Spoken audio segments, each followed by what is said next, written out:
Je pense que quelque chose sur lequel on a encore à travailler, le pape François nous appelle beaucoup à ça, c'est euh, lutter contre le cléricalisme. Lutter contre le cléricalisme, ça se fait de la part des clercs et de la part des laïcs.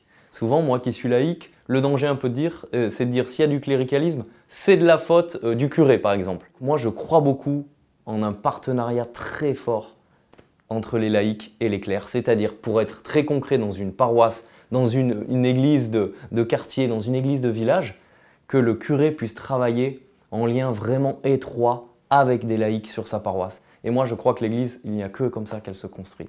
Et puis après, selon moi, il n'y a pas de limite à la créativité dans l'église. Il n'y a pas de limite à la créativité. Que ce soit dans la musique, ça me parle énormément, je suis musicien, je compose depuis longtemps des chants de louanges, des chants pour l'assemblée.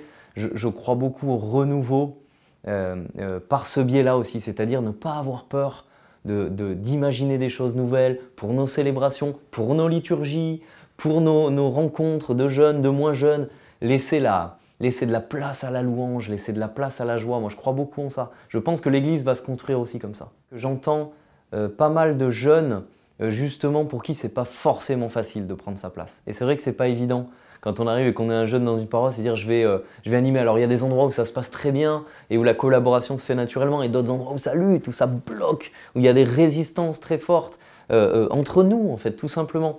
Et donc moi je leur dis toujours de garder espoir, de garder la foi, de persévérer.